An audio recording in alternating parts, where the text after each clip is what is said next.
Johnson & Johnson ordered to pay up, a jury awarding a California woman $417 million, finding the company failed to label its baby powder with a warning that it could cause cancer.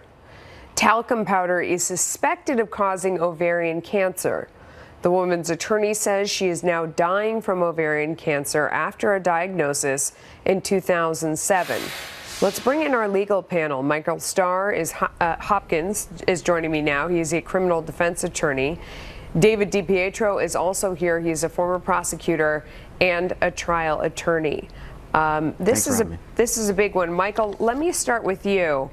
It's a huge number. I mean, why more than $400 million?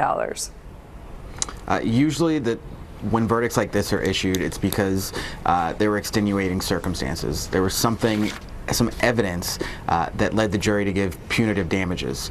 And we've seen in other districts, there have been $307 million in punitive damages put out, and so now we're seeing 417 here. I think you'll start to see more spread out across the country as lawyers bring in more people who are suffering from ovarian cancer and different forms of cancer.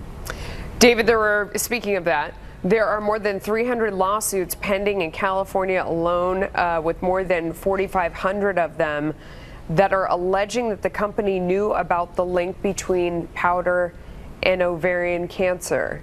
This seems like this could be devastating for the company. Would they pull the product?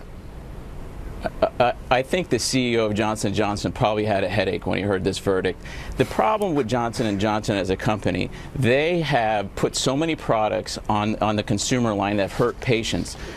Talcum powder, metal-on-metal hips, mesh, and they take a tobacco-like defense to it. Instead of admitting to being wrong and helping their customers and their patients get healthy again, they fight and they fight and they fight. And what happens is these juries, they see a poor person dying with cancer, and they see a publicly traded top 25 company in the United States that should know better and do better, and they punish them for it because they know that Johnson & Johnson's tactics of fighting, the way they're fighting, is hurting patients. And that's the only way products are going to get safe in this country, is when juries return verdicts that are large enough to make these companies do the right thing. And kudos to the jury, and it's sad that this woman has to go through this, because there's been studies since 1971 saying this talcum powder is dangerous. We've got to hold you guys over to the next block. I would point out, though, that she used it every single day for more than 50 years. That's a long time to be using the product. I don't know if that had an impact, but